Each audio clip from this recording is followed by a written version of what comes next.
York.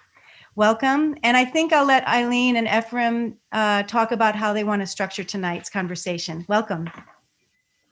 Thank you so much, Lori, for that introduction. I feel like whenever somebody gives an introduction, there's like no right way to say thank you. It's just always so nice to hear the reflection of yourself on yourself.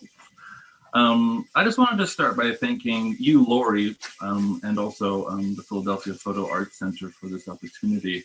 Lori, when you first reached out to me, aside from being very excited because I watched these talks, and I think I might have said to you in an email, I always thought to myself, how does one get one of them talks?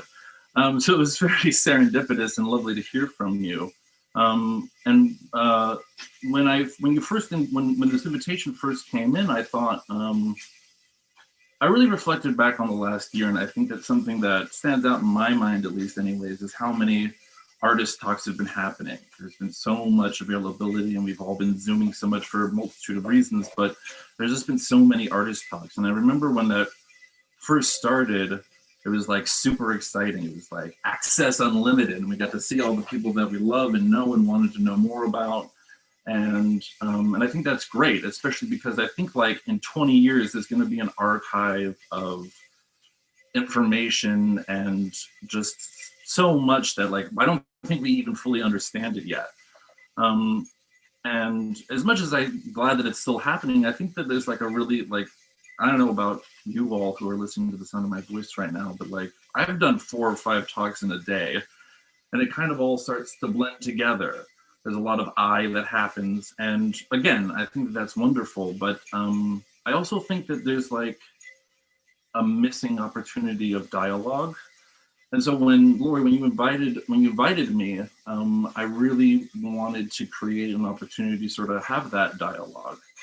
So I also just wanted to reiterate to you all who are listening what Lori said. Eileen and I are going to talk, as we like to do for hours and hours and hours. But we really want to talk to you also and engage with you all. So if you want to unmute yourself and join the conversation, or if you want to pose a question in the chat because you feel more comfortable that way, that's great. But I personally hate this authoritarian thing that happens. We sit here and we are powerful and you have to listen to us because we've been chosen. We're going to do some of that, but we really want to talk to you all. And I guess I want to start by asking you, Eileen, thoughts about that introduction or those ideas that I just... Yeah, I'm just like sitting here amazed that I've been isolated in my home. And even though I'm a teacher and I have students, I'm like looking at 90 faces, familiar and unfamiliar. That's so wild. So thank you, Lori, for sharing your platform with us. And Efrem, thank you for inviting me to share it with you. It's just so special. And Efrem and I have been talking for some years and end up in these moments on the phone together for honestly like 4 hours at a time, getting into the stuff. And we've said, gosh, wish we had recorded this, or wish we could share this, wish we could get in this deep place with more people. And here we are doing that today. Yeah, I just want to echo, Efrem, what you said. Please participate according to your comfort level. If you feel like typing responses or questions in the chat, if you feel like unmuting yourself, if we go on a tangent for too long, although the tangent is something I think Efrem and I both really embrace. I think it's a beautiful way to learn and wonder. Andre, thank you for your claps. You and I had our own tangent the other night that I so appreciate. Yeah, so jump in. Why do you think that's important, Eileen? Why do you think that's so important to us? I think that this... Or just in general, not just to us, I mean in general. Yeah, I think that, well, I think this idea of like the tangent, right? And getting into a dialogue with someone who is as decidedly and intentionally dedicated to learning something, to getting somewhere. That's like the best part of my job as an artist and a person and a thinker and an educator, is getting somewhere that I don't expect with someone. And why is it important? Oh my God, because it's how I learn. I don't know. I'm so nervous right now. I'm so intensely nervous. I just want to like take a moment to anyone who does this. It's so, I mean, I do it every day. I'm a teacher. I do this, but every time my nerves are so high. I have like 3 different beverages. Do I need hot water? Do I need wine? Do I need water? I don't know. Where should we start, Efrem? I don't know. I love that you're celebrating yourself with all kinds of liquids and fluids so that you can become either inebriated or you can balance yourself back out. Yeah. I think you've already started, darling. I think that what's happening is happening. You know, I was sort of saying to a friend just earlier today, do happenings happen anymore? I feel like this is a happening, a Zoom happening. Something's going to like assemble in front of us, and we've been practicing, but not like really practicing, just sort of like. Well, because we're here, I mean, part of, the description, after when I wrote this description for this talk, and when, the time came closer, we both had to reread it and kind of looked at ourselves and said, yeah, what did we write? Like total blackout. But I think part of what we said was like, we're very interested in when the blazer comes off, and I'm not interested in a level of professionalism that is demanded of me as a person, because I'm an incredibly emotional person. I'm an emotive person. All of the work I make stems from being a part of the world in an intensely touchy-feely, vulnerable way. And I spent so long professionalizing the way I spoke about myself and work, and meeting people like Efrem, meeting a number of people, so many of whom are here, I started to feel like I was able to be myself. The only way I can describe it is that community for me in the past few years has felt like a homecoming. And when you go home, nothing is expected of you. So I think we're here to really celebrate, that this is a sort of grand experiment happening. Efrem and I both have practices which intersect. We've been talking about the way we work together as a kind of figure 8. Something passes in through me. We intersect at slingshots and passes through you. And how could we take that and sort of share it with others? Because this is how we learn. We exchange things with one another, and we meet together to talk about it. So yeah, I mean, I also just want to say, like, thank you for inviting me into Primal Sight. This book is a beautiful object that so represents so many of the things I'm talking about right now. That is a coming together of so many artists. Efrem, talk a little bit about that. Thank you for saying that, Eileen. It just feels so natural to me. But when I really reflect back on it, I really, I hold this thing now, and it's like, this wasn't just like, oh, let me get the prettiest pictures and the prettiest people. It was, I do want it to be very deeply personal. I think personally, I've really experienced this like really big. There's a lot of different ways to go about making art and interacting with the artwork, right? And there's not necessarily any wrong ways, but I think that there are like institutionalized ways and ways that are just like very. There feels like there's a lot of distance, and it doesn't feel like. It didn't feel to me for a long time like there was a lot of.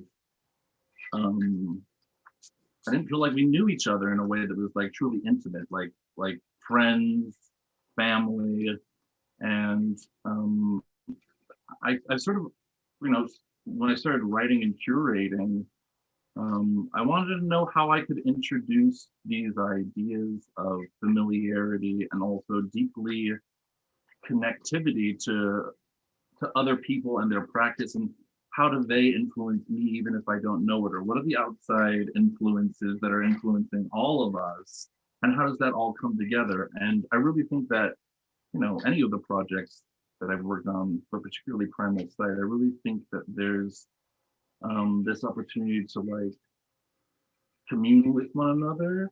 And there's a lot of different narratives that are going on that are like overlapping and influencing one another that I find really interesting, on top of, they're really scary pictures, and they're really beautiful pictures, and they're really like questioning pictures. Primal Sight really feels like an opportunity for, I hope, folks to really start to talk to one another. And I've sort of always tried to encourage that.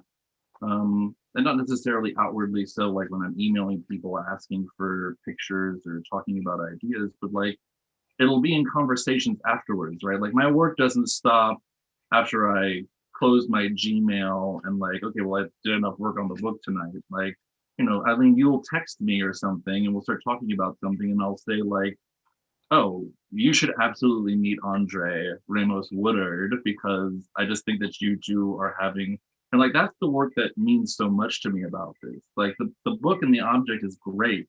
I'm excited about that or anything, but like, also thinking about another experience, Eileen, that you and I have shared, which is I curated this show with this collective called Re-Art at this Pfizer building in Brooklyn. And that was so wonderful for me because I really encouraged people to like talk to each other. And I really wanted people to like know one another and not just like be passive about it. And it's so interesting to see how the community of all that not only happened, but still happens, and how that influences things that are still happening now in all of our practices. I'm rambling. I mean, this is the tangent that we love, but I think I want to touch on something. I mean, I'm an artist who has, worked with you, as you said, but I think I'm thinking a lot right now, just generally about care and what form that takes on so many levels. The form that it takes in community building, also the kind of care I'm looking for from institutions and from people who are reaching out to artists to work with them. And I think that there's a level of kind of creative consent that involves a level of intimacy and trust.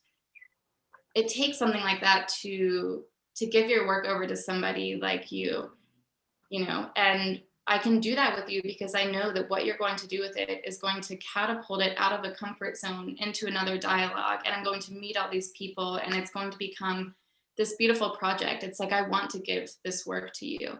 And it's a level of investment. Like, you are someone who is invested in what you do, like you said, on levels beyond what this object looks like, on, and where it goes and what it does. And it becomes a kind of carrying case or clamshell for a community that you sort of help orchestrate and bring together. And I think, I'm looking right now to the type of people who are invested in that kind of care, who are really looking towards what it takes to create a safe space for storytelling, what it takes to actually learn about a community and what's happening and what is needed. What does an artist need? It's not, what hole can I fill?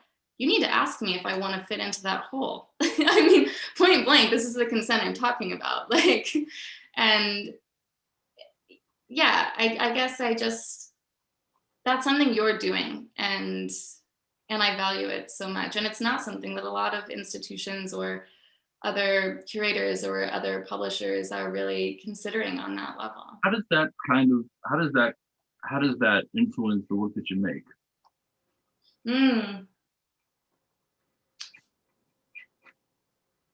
How does like the kind of collaboration influence it? Well, it sounds like I'm like support is something that really means a lot to you, and so to receive that and to know that you like have that support, do you think it feeds into and soaks into the work that you make? And if so, how do you think that materializes? Totally. I mean, I think that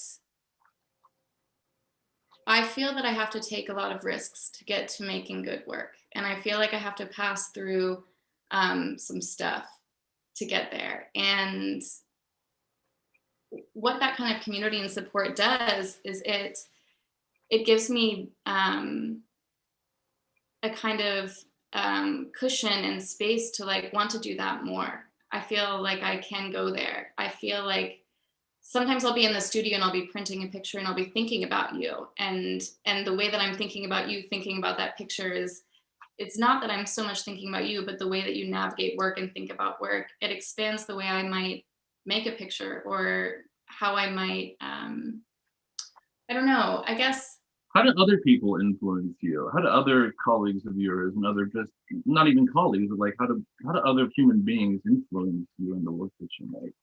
Mm, I feel like that's something that we don't really. I mean, I don't hear a lot about that. I'd be curious to know how other people influence. And yeah. the love and the care and those relationships build what it is that you're making, right? Because that's the environment, like that's what you're stewing in. There's no way that those things and that all of those elements aren't being imbibed into what you're Yeah. back. I mean, I think this is where I'd really love to talk about like the influence of friendship in my practice. Like these friendships are they become so intimately woven into my life. Like some of you know me, I'm not just a person that kind of knows you. Like there's a level of intimacy involved in the way that I work with other people that gets very deep. And so the people in my life, those friendships, they become part of the work. A lot of my practice stems from a very like tender and vulnerable place. Like I make a lot of pictures of the sky. I make a lot of pictures of the sky because when I was in like a child, I used to like lay in the grass and sit and stare at the sky until that kind of like pulsing cone eye thing happens. I don't know if any of you do this. Like vision becomes actually very obscured and strange. And I would imagine that I was like being transported to a place that is void of conflict and void of bodies and void of boundaries and edges. And I could exist there and I could be, anything. And when I think about community and friendship and what it does, like it holds that place in the sky for me in a very real way. Like my queer adolescent kingdom is all of the people around me. Like, and those people are like, there for me in that. And they're the ones that, when I start to slide that blazer on and talk about working away or button something up or print something really big just so that it's beautiful, they're looking at me, they're asking me, what's really going on here? What's up? And yeah, I don't know. Friendship and boundlessness, being able to actually unfold and become more of yourself, not less of yourself. That's the great difference about community and about curating that feels good, about being a part of things that like really actually nourish and exist on that platform. I get to be more of myself with you rather than less of myself. That's You what, don't just get a slice, you get the whole thing for hours and hours and hours. That's huge. I think there's so many artists who are so, their work becomes so repressed, so small in the hands of other people who are there to take it and do with it what they want for a level of profit, for a level of, boosting their own shit. And I'm just like, I'm over it. Success for me looks like these friendships, looks like this community. why do you think we're not trained to indulge or understand or appreciate that sort of self-love that we're talking about? That sort of Oh my gosh. appreciation. Well, because like from the beginning, we are existing in capitalist structures that are there to expose our labor and borrow from our ingenuity and the way that we are able to problem solve in interesting ways. And, I think there's this thing that I feel, I don't know if other, people feel this, but it's as if I choose to care for myself or indulge in these friendships or really just take care of myself, it means I am actively deciding not to be making work. I'm actively deciding not to be doing something that should be furthering my career or taking me elsewhere. And look, I'm very familiar with the hustle. I know that professionalism is inevitably a part of what we do, but that feeling that I hold, that by choosing something like that means I'm not doing this other thing. Oh my gosh. Like I have to take care of myself because my work is about attention and devotion.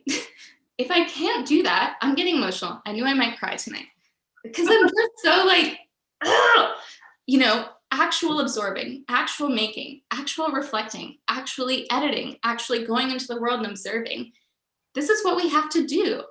we have to have care in order to do this. And then we have to have other people who see that and tend to it with us. You're We're getting, not, you're you getting, know, you're getting mad props right now in the chat, baby.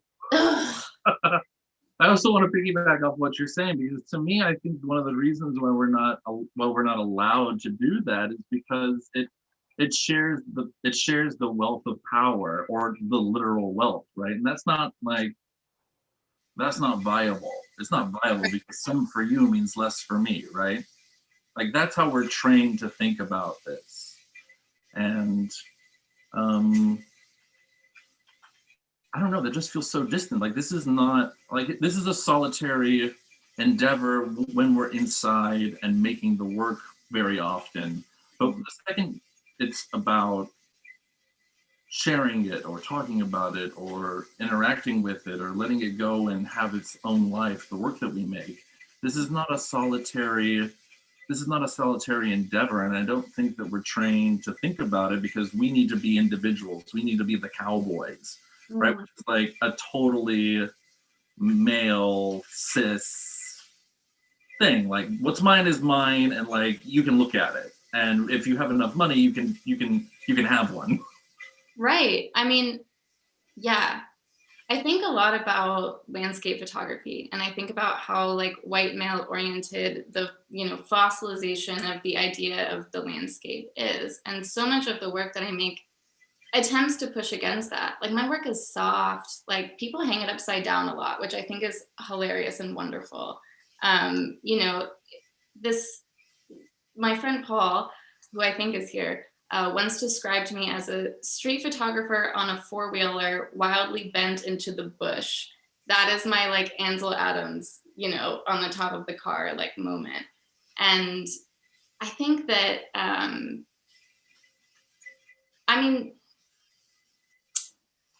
I ask you? I don't mean to interrupt you, Eileen, but I just sort of thought of something. I love that we're ragging on white men right now, but I think that it would be foolish of us not to also address.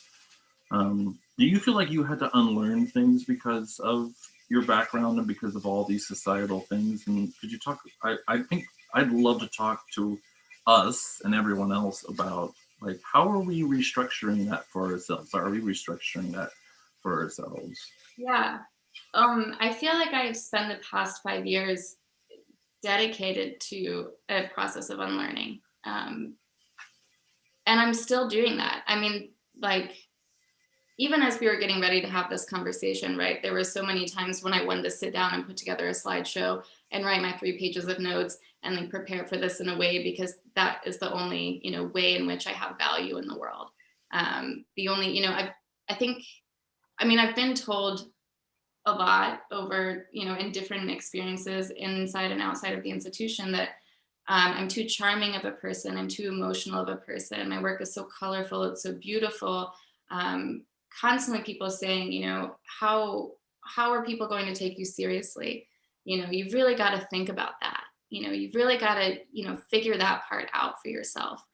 And I mean, at the time, I didn't know that I could actually find myself in a community where I could be loved and held and valued, for all of that. And so this process of unlearning, I mean, it's like, specifically within my work, there's a tendency to like refuse or misuse very elegant tools, to move beyond the idea of how something should be done. So that unlearning is not just in my sort of mental state and being of awareness, but it's in the work. I think there's a type of restrictiveness that comes especially with the medium of photography, in that this is what pictures are, this is how they are curated, this is where they belong, this is what they do. All of us know, I think, that that's just not true. I don't know, I went on a tangent. This is what we're here for, right? If you're going to extend that to me when I go on a tangent, I'm going to extend that to you when you go on a tangent. There's a quick thing. Elizabeth says, would love to hear Eileen riff off care and pedagogy and how it perhaps extends into your activism as a contingent scholar. Yeah, thank you, Elizabeth. I'll just like continue to talk a little bit, Efrem, if you don't mind, about that like level of unlearning, because I guess so much of the time I spent away from academia for like maybe the past 5 years, I think I graduated with my master's degree and I could see this sort of path that I could or should take in terms of the type of educator I should become. And it involved, appeasing a lot of men with authority.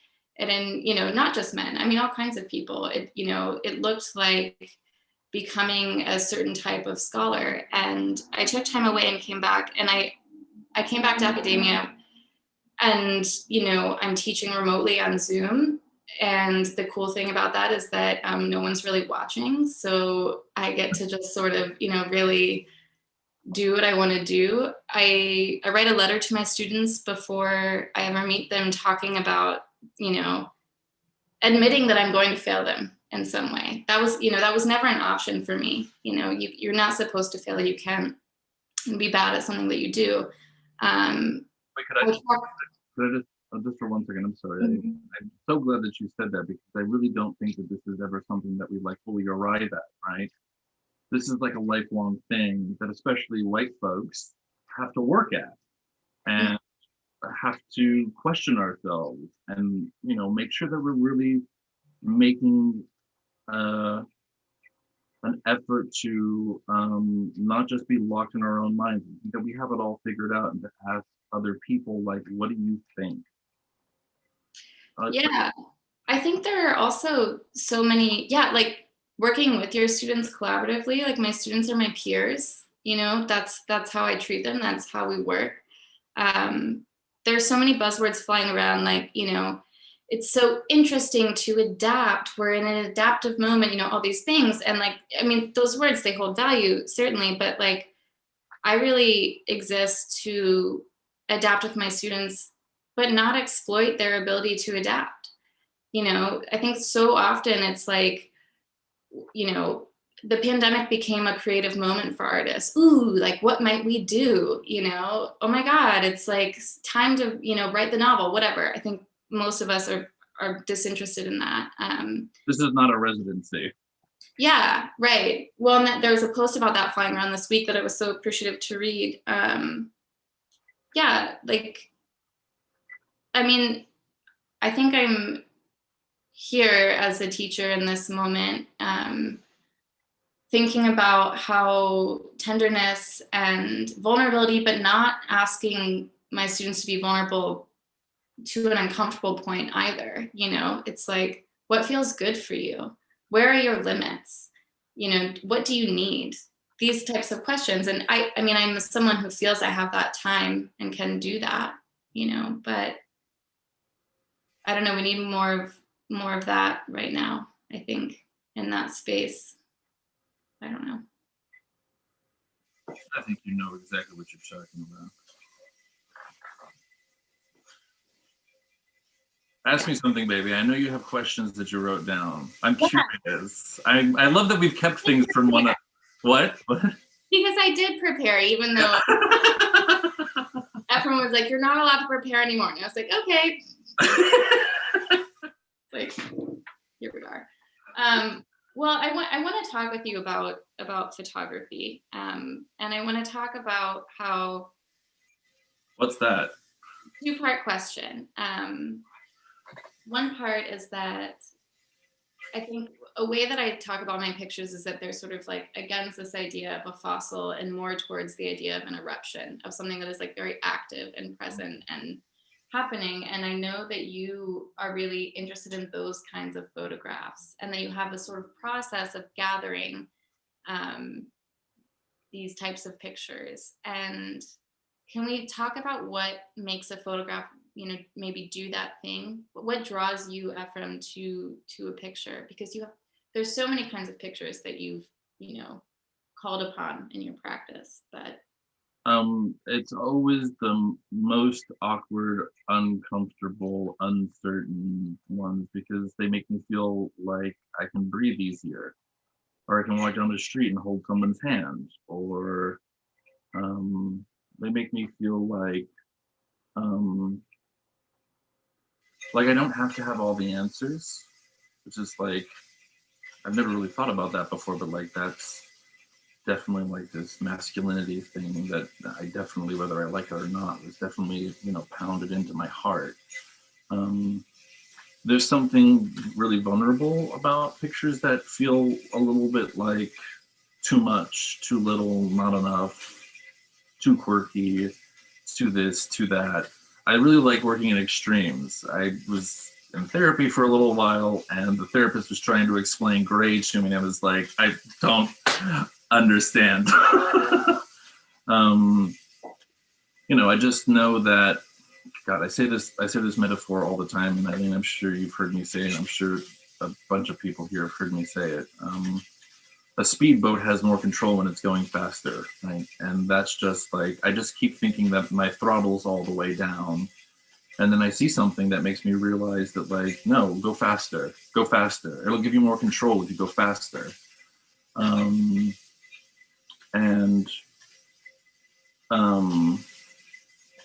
yeah, I don't know. Does that answer that? Yeah, always. I think, well, so I think part of what you and I do together and also separately is that we spend a lot of time, we're able to hold many things at once and still see that we're headed somewhere. Yeah. I think that's, I think that way of working actually stresses a lot of people out, but it's my favorite way to do things. And I wonder if we could talk about, you see things blossom that way when you hold all those things together, because you can connect dots and things like, oh, those two things look nice next to each other, or those four things look nice to each other. And this is not even talking about pictures necessarily, right? Like, this is going back to what we're talking about. Like, it's the whole thing. It's not just one thing or another thing or one person or one picture or anything. Yeah, I guess it feels like there's quite a like rhizomatic way in which we work, where we're sort of constantly expanding and pulling other things in, but there's something comes of it. There's meaning building in that process, and that's part of what you and I do together. And part of what we talked about when we wrote the description for this talk was really sort of pulling back the curtain and demystifying this sort of like magical thing that happens when you, a curator, pulls together all these photographs and it becomes this thing, and it's like, and primal sight, here it is, you know. And I just wonder if we could pick apart a little bit what the actual process of kind of that gathering and then synthesizing and then the next things sort of actually what exists there, because it feels like a practice, you know. Oh, totally. I mean, I thank you. Yes, absolutely. It is a practice. And I've really recently, oh gosh, I don't want to, I'm not sure. I want to be careful with this. I think for a really long time, like, I felt like obligated to think of myself not as an artist, as a curator or as a writer. And that's just not reflective of who I am or who I want to be and how I want to think about the things that I do and the other people that I interact with. I want to make art all the time. I am making art all the time. And I think that that realization ties into how I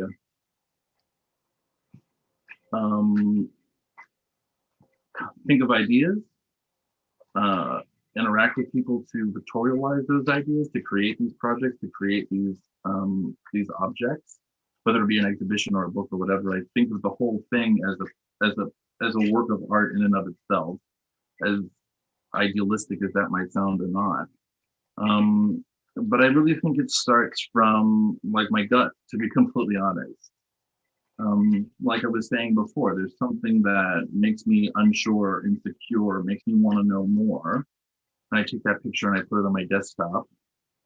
And then I go and I read and find out as much as I possibly can about the artist and where they come from and who they are. And I start to think about how those things make me think about other things that I care about in the world, right? Maybe then I'll start reading some other book that made me think about that person. And suddenly, like, all these things are starting to really influence one another.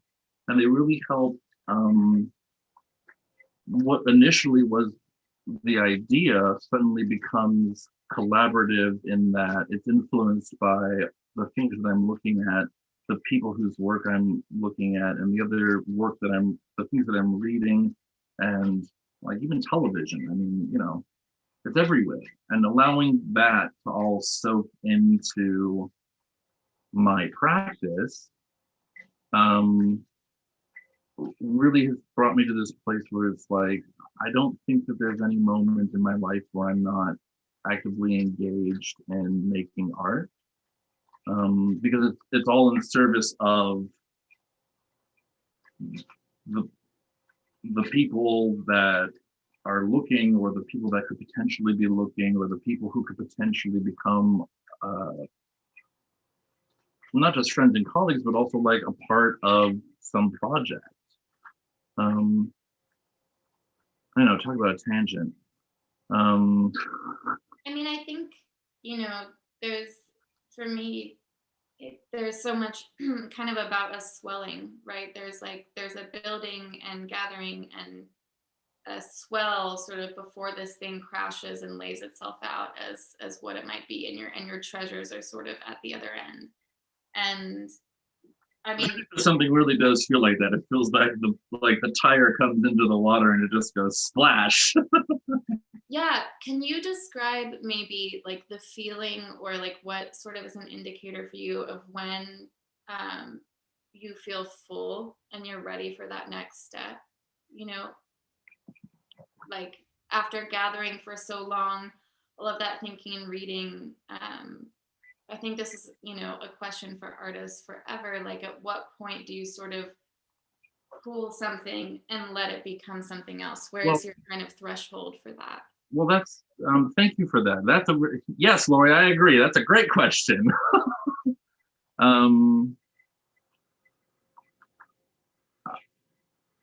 I think I've just recently realized actually that one of the things that I really want to weave into all the work that I make is that it doesn't have to be the end. I think there's this really big myth that I don't know, I can just speak for photography, but it seems like, the other mediums that I dabble with, I don't really see that this pressure to once it's been seen, it can never be seen again. I feel like that's something that's like very unique to just photography in a way. Like once it's been seen, it has to go into the archive and it can never be seen ever again. So I don't want to put that pressure or expectation on myself of an end. I want there to be another new flesh, and I just recently realized and decided. I just made a new folder on my desktop. I'm working on another primal site. I'm collecting photos for whatever that means or whatever that might look like, and the same thing with new flesh. So I'm not sure that I feel the pressure of an end. I want to embrace the boundlessness of this is where we are now, and I don't know what's going to happen next. And I really want to embrace that. I don't think that the things that I make or the conversations that I want to have are answers. They're questions. Yes. Okay. I'm going to interrupt you very quickly to say that I kept writing about this talk like for myself, saying it's a Q, comma Q, comma Q, comma Q, and like there was never really like a point in which there was an A, because that's not sort of the point. And I'm with you on this idea of like I feel like the history of staring at fires is a body of work that is ongoing for the rest of time, but there's also moments in which there are, and sometimes maybe it is propelled by an exhibition opportunity or something else, but there are moments in which I synthesize and I pull together and I put language to something for a moment. And so like, I guess in that, that fullness, like maybe even just describing what the feeling feels like in like your mind, when you sort of hit a point where you say, this isn't over, but I'm ready for there to be something in the world. Like the point in which you want to share it with the world, like that it leaves you. I don't mean to oversimplify this, but I feel really grateful that I work with other people on these projects and it's collaborative. Because I'll use this Primal site as an example. Again, I don't mean to oversimplify this, but there finally came a point where I said to Jason Coxwell, the publisher, please let me know when I'm nearing my limit. And he said, you're nearing your limit. And I was like, okay, great. This doesn't even have to be my responsibility necessarily. Like sometimes I rely on the network of people that I've asked to work with. Like that's why we do that. And having that trust and having that appreciation is so important. It's why we get into these collaborative interactions with other people. Like I really feel like I recognized something in Jason that was like, okay, not only do I trust you, but I see something that feels very similar to how I see. And I think that there's something that could really be supportive. I really think that we could be supportive to one another. And like that kind of honesty is really hard, you know? Like I want a Taschen book. You want a Taschen book. I'm sure every one of the 92 people who's listening to the sound of my voice right now wants a Taschen book, right? But like we're probably not gonna get that. But that's okay, because what we can get is the things that are like in line with who we are, rather than pretending to be something more or have to make it like hard work. And I'm not saying by any means that like if that's what someone wants and is ready to dedicate themselves to that, like go for it. But like I'm so rewarded by the green lights that present themselves, just as much as I'm rewarded by when I have to walk over to the intersection, open up the box, and make all the lights green, you know? Well, I think that what you're like, I don't mean to like continue to hammer like the conversation of friendship, but like good collaborative relationships feel like you can be honest and direct and present, and like you sort of know when you need to, you know, either move on from an idea or do something with it, when your friends are kind of like, yeah, we know you've been talking about it. Ugh, you know, like yeah, like I also like Mark Bradford's explanation of everyone knows when a relationship is over, and art is just like a relationship. You enter into this really intense collaboration with this other thing, and you just know sometimes. I mean, sometimes there are other things. Sometimes you can tell, and there's more of a like, you can more formally verbalize it, but you just know. Everyone knows when a relationship is over.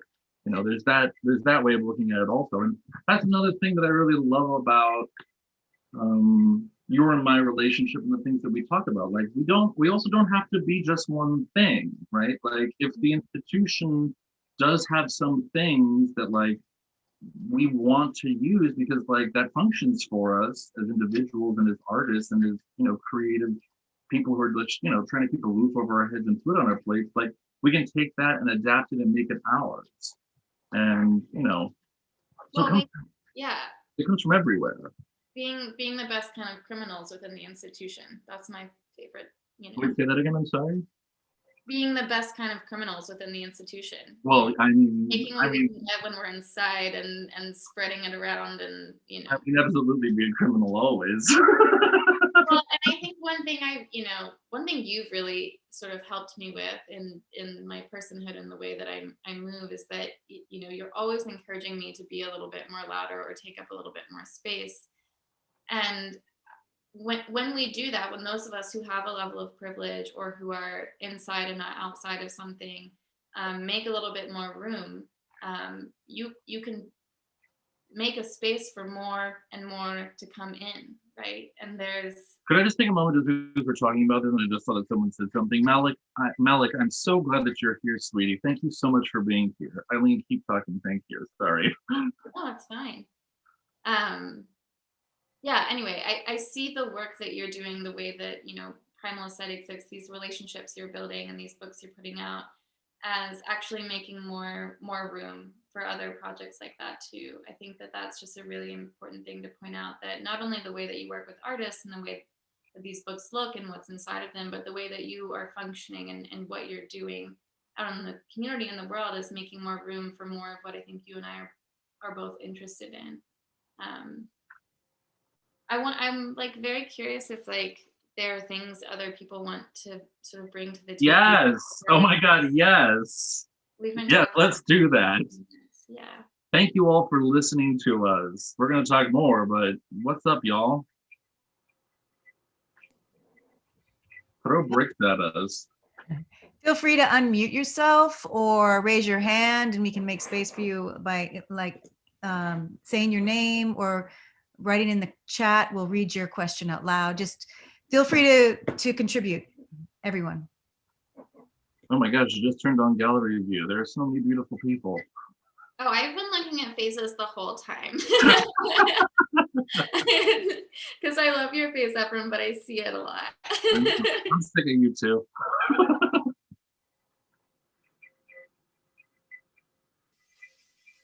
I'm interested in knowing more about your rituals.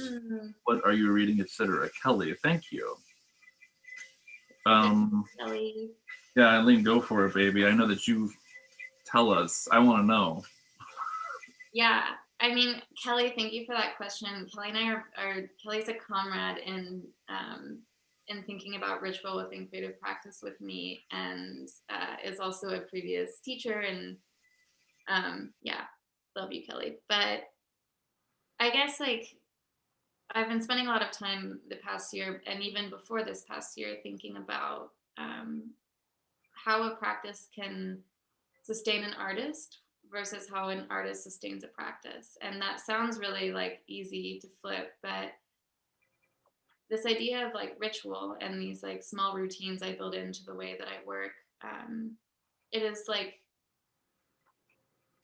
two-part. It's about ensuring that I don't become exhausted by my own self and my own practice and what I'm putting myself through, that there isn't a sort of burnout happening, and also really is towards a kind of like care. How can I fall further in love with my own mind without sounding like too egotistical? But there's a level of ego involved in deciding that you have a voice and you need to make art with it.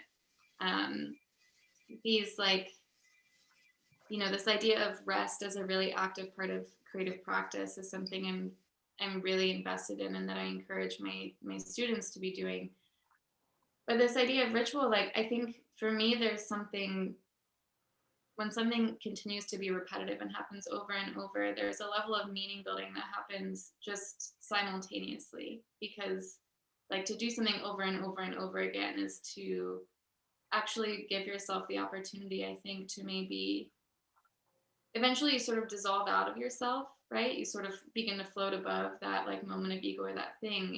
It's a way to kind of commune with something a little bit deeper. How can I almost trick myself into getting deeper and deeper and more uncomfortable? And so like some things I'm doing, like I have like my citrus, you know, for this talk, I always like have a citrus when I'm giving a talk or, you know, writing, so that this moment that I get bored or tired, I can kind of like have this moment.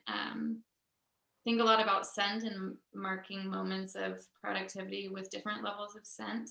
You know, this scent signifies I'm, you know, done for the day. This scent signifies I have to like really sit and work. I'm reading so many things. I rely a lot right now on the gender fail anthologies. I'm so appreciative of the work that they're doing.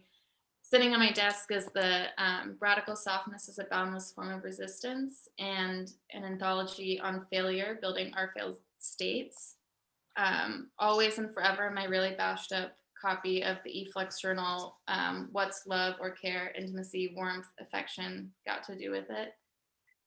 T. Fleischman's Time is a Thing the Body Moves Through. And then the other book here is Mary Ruefle's Madness, Rack and Honey, which is super influential on my work and practice for the way she talks about poetry and sentimentality. Yeah, Efrem, give it a go. My gosh, why don't you take a break, baby? Rituals. You know, I feel intimidated, but I know I don't need to, because like I just wish that I did all of those things that you just said, Eileen. I wish I had scents and things that I like, or baths. I mean, I wish that a bath was something that I could engage in ritualistically as much as I wanted. Yeah. Well, and I think I also want to acknowledge that level of care and ritual is totally contingent on access and resources, Yeah, absolutely. Rituals. Whether I like it or, well, not that I don't like it, but I just don't mean to sound so brutish about it. I have a conversation on a website called A New Nothing with Bill Hunt. And I don't know how many of you are familiar with A New Nothing, but it's a website where two folks have a conversation that's purely photographically driven. And what started off as something that was like, just the pictures that I knew and people who I knew to respond to the pictures that Bill would post,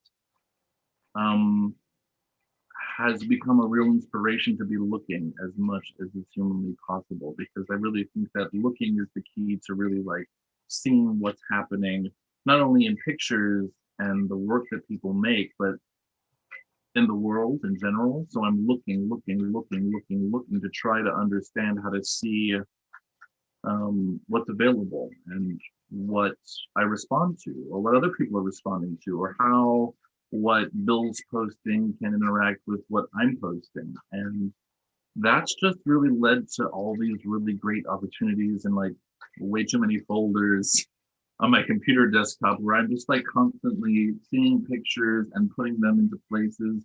And sometimes it's just like for my pleasure. Like I have a folder called Daily Feast on my desktop, and that's not for anything else other than pretty.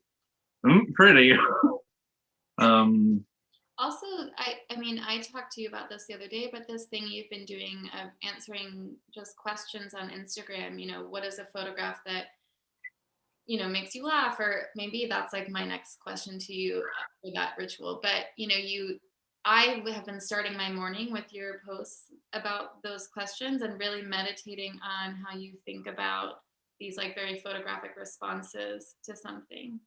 Yeah, and thank you for bringing that up. I really appreciate that. Yeah, it's been, I don't know exactly how that happened. I just, well, actually I do. The first question was actually a question that I asked myself, and I thought, would anybody care to see that? Would I care to see that? Do I want to like, I mean, that practice has really become like, I'm not somebody who keeps a diary and I don't make sketches. At least not in a conventional sense anyways. I've always found these other ways to sort of like reflect on myself and how I interact with the world, or how the world interacts, and both ways. I lost my pen. Someone recently asked me, is just, I don't know, it just feels like, I don't know, sometimes I still feel like that small little kid from North Miami Beach. Someone recently asked me, no one ever asked me anything growing up, and I've never like allowed myself to have that. Somebody wants to ask me something,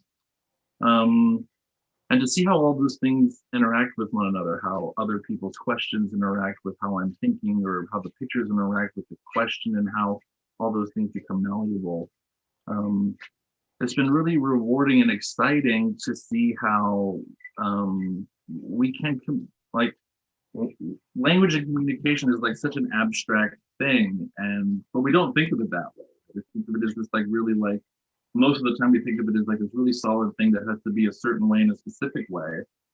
But there's something way high up in photography and in ourselves really that sort of like supersedes that. Like language is just a bunch of shapes that we've assigned sounds to and then meanings to.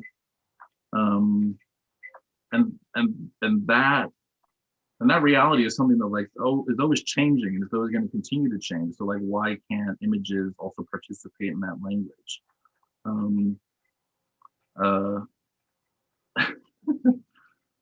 Bill Hunt just said, I thought you posted a new nothing from your bath. Sometimes. Also, I just wanted to, just because I love books also, I'm reading right now Fernando Pesoa's The Book of Disquiet. And I talk about getting into your own head and allowing yourself to really like have your own language or live in your own world and see what blossoms from that. I just really am appreciative for this really weird book.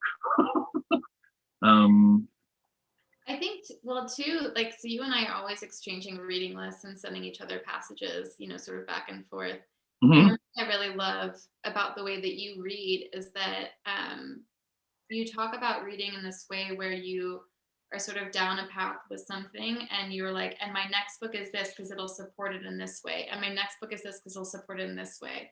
And so there's a level of kind of research and that gathering that how aware of it you are or not, you're really always trying to pivot yourself, down a very wobbly path. Like, I think this is something that I love so much about reading, about surrounding yourself with things, is the minute I feel like I really might know something about something, to pull in another book or another thing and really, really shift and like be uncomfortable and like unlearn my certainty on a regular basis like that. And it feels really, we aren't taught that feeling unsure is a way you should feel. We are taught to become masters of something and certain of things. And I mean, here we are, you know. We're also trained to be really ashamed of ourselves also, right? Totally. And so when you are uncertain about something, like, I can't remember what I was reading the other day, but it was, or someone was saying, to get really comfortable with the answer of, I actually am not sure, or like, I don't really know today. I mean, especially in terms of like the very basic question that we're being asked these days of, how are you? I don't have an answer anymore to that question. I don't really know anyone who does. And to be able to sit and say, like, I'm not sure, I don't know, especially in a setting like this, where we're asking each other things. Someone, Yeah, there's some interesting questions here. I don't want to miss any. Mark, please talk about your strategies for getting unstuck when you reach artistic blockage in your projects. The deep. mm, I really think that like when we feel like we're getting stuck, that's a great opportunity to like push ourselves into a place where I really like to think of it as like you can, we like to think of arriving to something as like the one way that we arrive to it. But what if you could arrive to that same result, but from a completely different angle? And like that's new, and that requires thinking like outside of how we might normally think. And that could be scary. But I'm always curious how one can arrive at the same place, but doing it in reverse, and how that might, even if the result doesn't change, how does that different path somehow grow you as an individual or me as an individual, coming from a different angle, thinking about it in a different way? How can I not let it just exist as just this one thing or this one way? And that's like that's the deep. That's allowing yourself to go out into the deep water and the deep end and just like thrash around and like see failure or have failure or see like, or really look at what it is that you like doing over and over and over again and seeing like how it can change or how it should change or how whatever. I also kind of want to share some really like practical things that I do, because like, as much as I love talking about the deep and like, oh, and like when I feel unstuck, I light my candle and I think about the pictures I took, I mean, which I do, like I do that. Yeah. So Efrem knows I do this and we talk quite often, but so like, this is like a really basic, just like infrastructure for a mind map. And I learned this a super long time ago, but I will write what I think the thing I'm after in the middle. Like a general idea or feeling that I've been interested in or dedicated to for a certain period of time. And around that main circle, I will draw more circles and I will write in each one of those like weather, color, light, sound, gesture, these kind of like describers. And then off of those circles, I will write really direct and immediate responses to that. So like, what is like, if in the center, I wrote something like sensuality.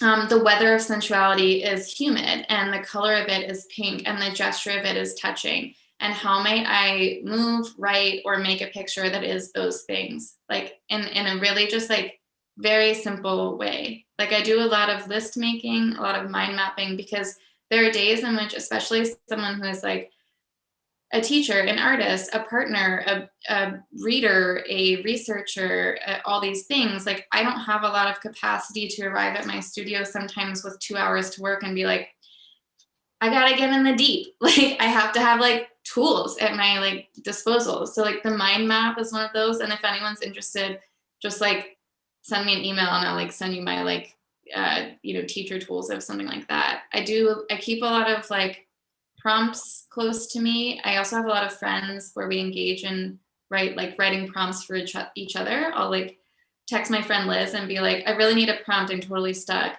And like the other day she sent me a prompt that was like, an object that makes you feel vulnerable, go. And we like write for 2 minutes and then like share it with each other or something like that. Like these like really, I really rely on a lot of like little things like that that are just like really humbly generative.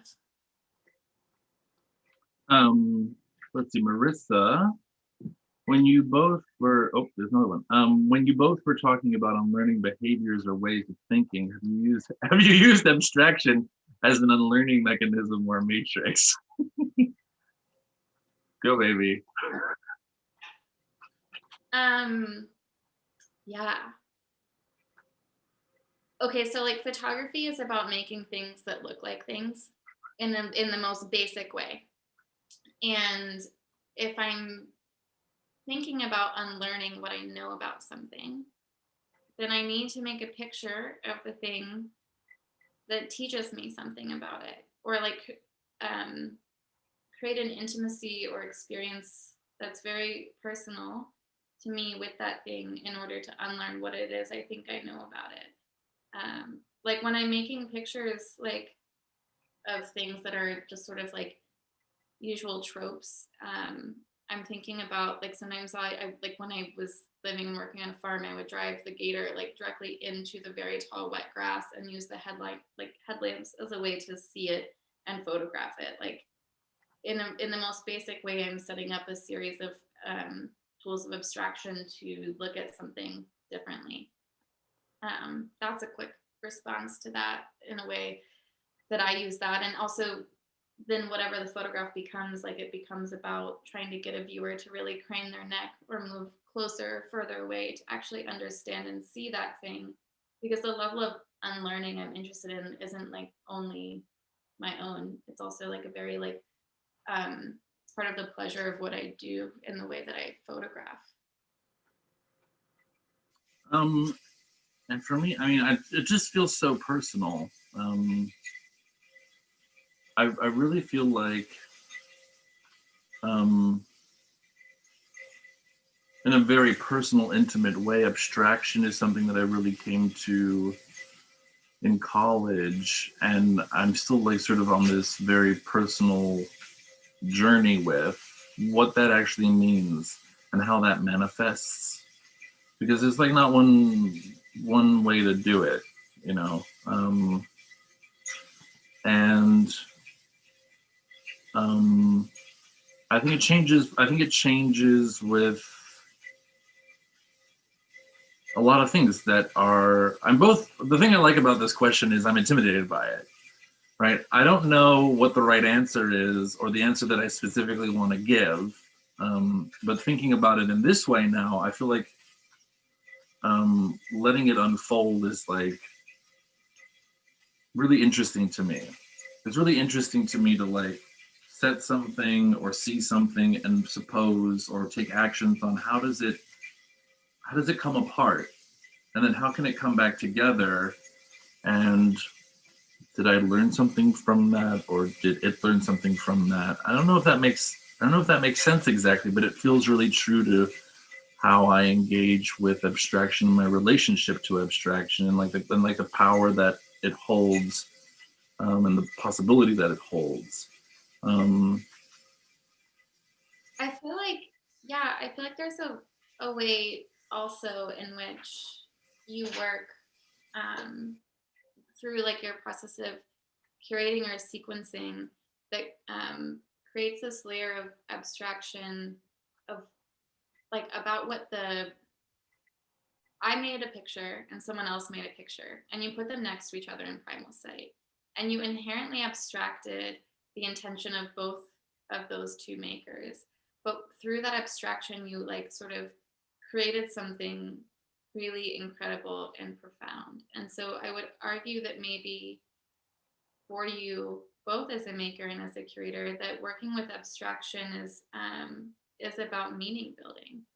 And like, I think about things like sex and death and the sky and fires in my work, and there's like fear and pleasure and also humor.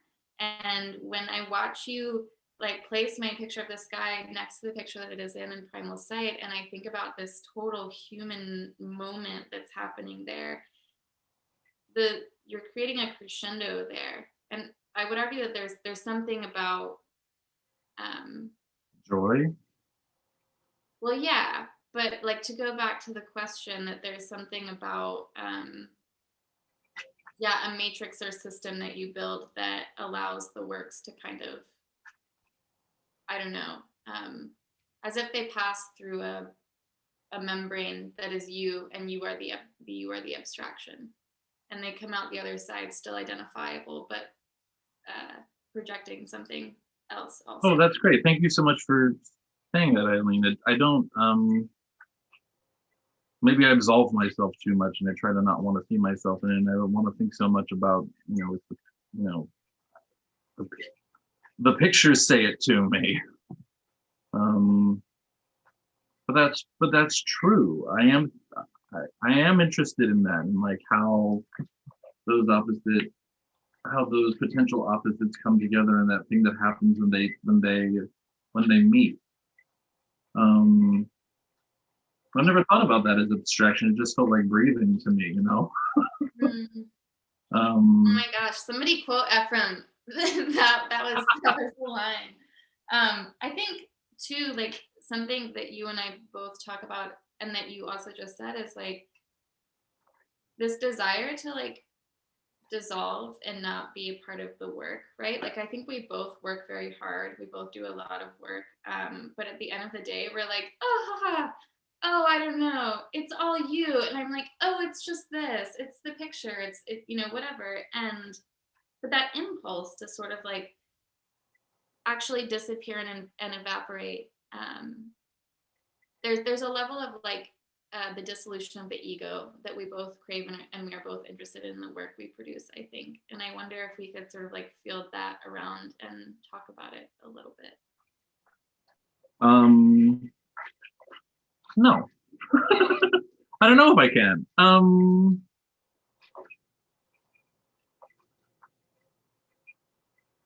It just I just got it, Eileen. I just got the coming home thing. I never told you that. I didn't understand that when we wrote the description. I didn't really understand what you meant. That was the crux of it. I didn't really. I mean, I understand the words, but it just sort of clicked in my mind that I do know what that feels like, right? And it's one thing to hear it, but it's another thing to like experience it. And that disillusion, that dissolving, that becoming the other parts in the bigger picture, that just feels like home sweet home. I mean, it feels like, for me, it's like what makes, I mean, this sounds so cheesy, but it's like what makes life worth living. Like it's what makes my practice like worthy of doing, that I might become more than like this self. And what you do as a friend and a curator is make it possible for me to feel as if I occasionally transcend myself and become a part of a conversation that is like, yeah, what makes life worth living. Thanks for being you and rewarding me and allowing me to reward you, or whatever. Maybe those aren't even the right words, but those feelings are there. Oh my God. Hi, Jay Wolke. Oh, wow. It's wonderful to listen to your brilliant things. You should talk to Jay sometime about language and what words mean. Okay. Like Jay used to really push me on this conversation of like what kinds of photographs are nouns and what kinds are verbs and like what do they do, which used to frustrate the hell out of me. Let's see if there are any other. Lori, you mentioned shame. We're all dealing with this. The thing that I need is evidence of courage. You both embody courage. Artists embody courage, which is an essential view of ourselves. No question. Oh, thank you, Lori. The visceral is being a form of abstraction. Oh my gosh. Visceral is being a form of abstraction, but then maybe that is just physical. Oh man. I feel this really hard, Holly, because I think something that is visceral in like my understanding of it is something that like does sort of have to pass through the body or is a part of like your very like personal experience of the world. But as an artist and person, I've always faced this thing where I really want to be able to talk about viscerality in photography, and a lot of people have told me that that's like not possible, like to stop doing that because photographs are pieces of paper. And so I think like I'm sitting with you in your question, and that I have this question as well, where, yeah, I don't know. I can't move any further than that right now in my mind with it. I'm sort of, wait, who asked that question? Oh, Holly, would you mind telling me what you mean? I hate to lawyer you. Could you tell me what you mean by visceral? Oh no, you're making me speak. Hey.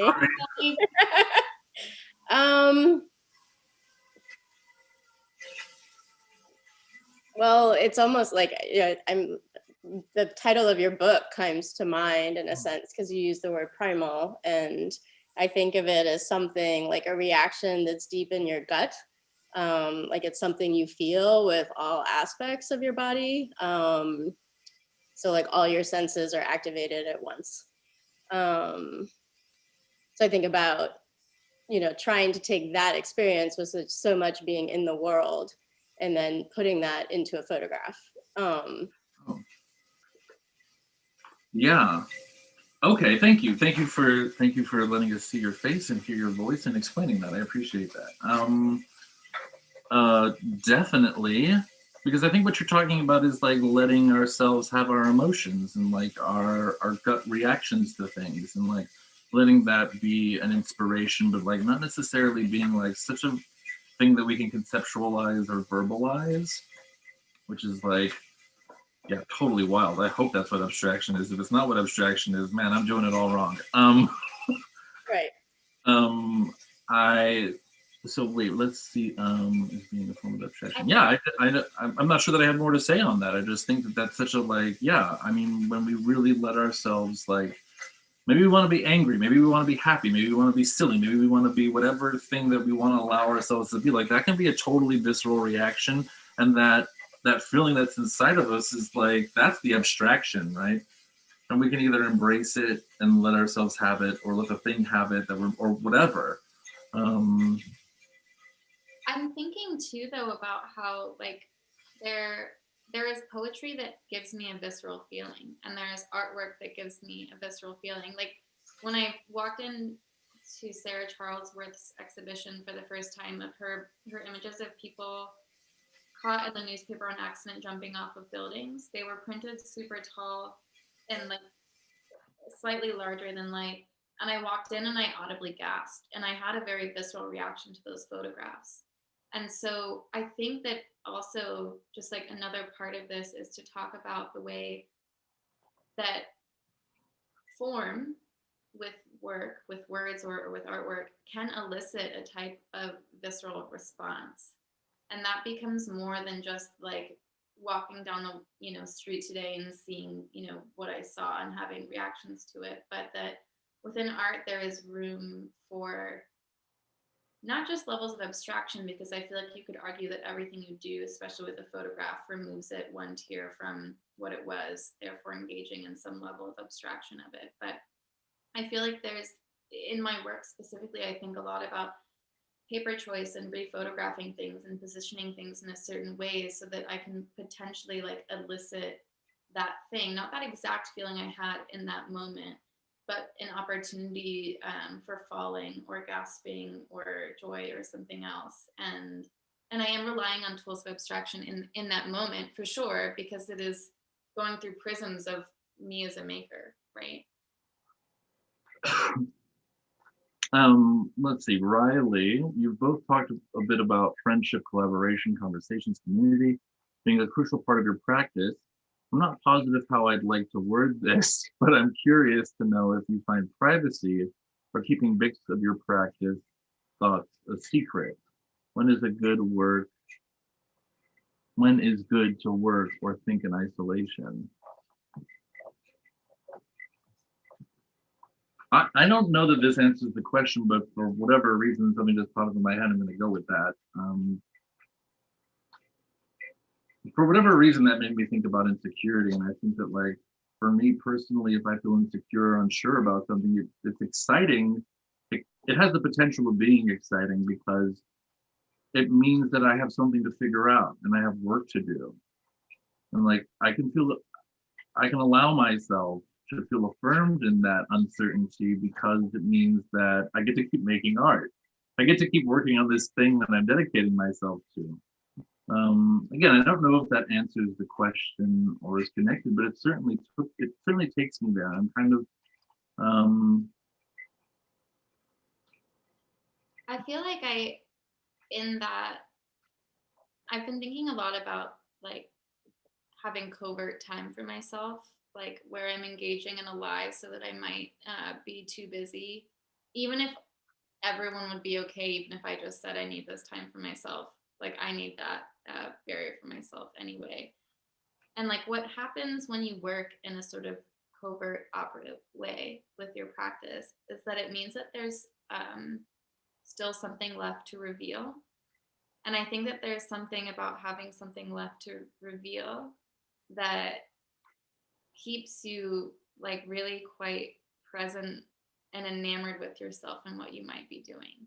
And I think there comes a moment when you have that thing and you're really ready to share it. And then when you share that secret with a friend and they respond, there's a level of validation that occurs that you are not alone. And then that not aloneness continues to grow as it becomes part of bigger and bigger and bigger conversations. Like one could argue that this photograph of mine that exists in your book at one point was a secret, and it's now there, but it's now held so safely in this book. Like what a really unique arc for a secret, that was once held. But I was trying to really quickly find like my favorite quote from Madness, Rock and Honey. Mary Ruefle writes a whole chapter about secrets and like their role in writing. Yeah, I don't know. I think that there's sometimes we protect ourselves for a reason for a certain amount of time also. Well, now I'm thinking about the Robert Frost poem that I don't remember. There's only 3 lines, and I only ever remember the punchline: "The secret sits in the middle and knows," and everything else, meanwhile, is all around. And that secret is like really adaptable, I think. I've thought a lot about like that sitting in the middle and like, what does that mean? Am I the one who's sitting in the middle? Is the thing that I'm trying to make what's sitting in the middle? I also think that like there's something about secrets that becomes a part of community building too for me, where when you find enough people that hold the same kind of secret that you do, you build a kind of safetiness like within that, and then it's allowed to not become about shame but rather about joy and giddiness. And I think that that's something that's really special. There can also be different secrets that also support one another, right? And that we can move together with those differences. I appreciate Riley's question so much too, because Efrem, we did call this talk secrets. Oh yeah, right. Like, for what or why. I also want to be like sensitive of everyone's time. It's 8:23. I'm like here to keep going. Efrem and I talked about how we wanted the whole vibe of this talk to be the after party to the talk that usually happens, because that's when like the good stuff comes out. And you know, in talking about pulling down curtains and removing boundaries, it was like, how do we make this whole thing, you know, feel that way, rather than like who gets to be involved in the secrets afterwards. Yeah, I don't know. Does anyone else like have anything? Also, you like, doesn't have to just be like praise. It can just be like utter confusion or just, you know, discontent. One day someone will say something awful about us and we'll finally get the thing that we want. I just also would like to say one last thing, you know, Eileen, you know, we'll cry later on the phone. Actually, I'm not going to do it in public. Thank you for agreeing to do this. But really, I'd like to say thank you to everybody who's not here and still here. I do still feel like that kid from North Miami Beach who nobody wanted to ask anything of, and this is like totally egotistical, but I'm going to give it to myself. I'm really appreciative to engage with you all, to have you listen, to be recorded, to share, and to be present with one another. And I just hope that if you're not already thinking about folks who don't look like you, that you start thinking about folks who don't look like you. And you start thinking about things that maybe you've never thought about before. That's really important to me. And I think that that's really the reason why I enjoy doing things like this, because we have the privilege to have those things come to us. And that's, you know, I don't have words for that. We need to also do the work of going to it, and to have it come to us is just, thank you. What do you think, Lori?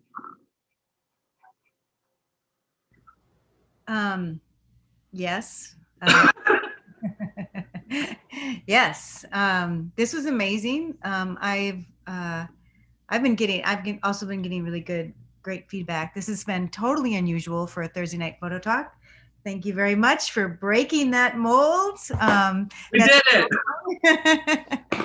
And I want to thank everybody who came and who could contribute, and all of the comments have been really so well received. I want to invite you back next week. Juliana Foster is going to be our featured speaker next week, so please come back. And, you know, we said we'd take it for 90 minutes. I just want to, you know, if people have things that they want to say and get some of those secrets out, that after party feel, let's use this last few minutes to create community. I think, yeah. But you didn't show any pictures, and so I'm going to be calling you each. Lori, I'll show you pictures anytime. I'll be coming to you later. No, I'm teasing. So yeah, that's my secret I can share with you. This is great. Well, these are the secrets that we kept. We don't absolutely 110%. 110%. I would just like 100% send everyone the slideshow I would have shown. Oh, no. There is one more thing that I would like to say, and Eileen, I don't want to put you on the spot. Oh, hang on. I want to send something on the chat, but sorry. I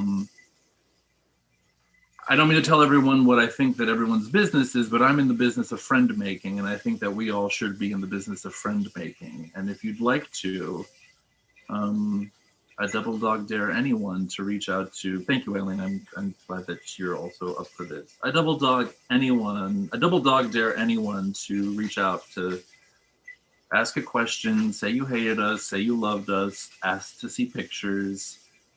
I mean, anything. I think that this is the work, and this is the opportunity. And, you know, I want this to be a space where you all can feel invited to do that, because it's so important to Eileen and I don't mean to speak for you again, Eileen, but to talk to you all and to be present with you, or at least offer that opportunity. Because again, it's such a privilege. It's such a privilege that we have to do that. So please, by all means. I think that the way that it feels to be given a platform of like 100 people that showed up tonight to like listen to Efrem and I sort of talk about ourselves, like, which made me so nervous, but it makes me feel so like loved and valued, and like that shouldn't be a rarity, and it should be accessible to everybody that feels that they have something to say.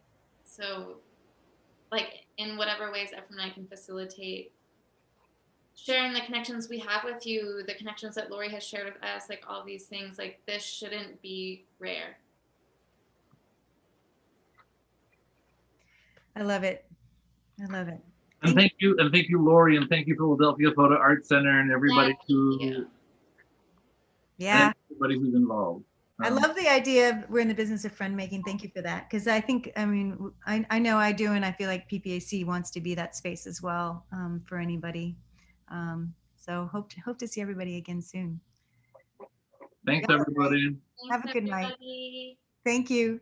Thank you, Efrem, for being my home. We're each other's home, baby. I love watching the number drop. I don't know.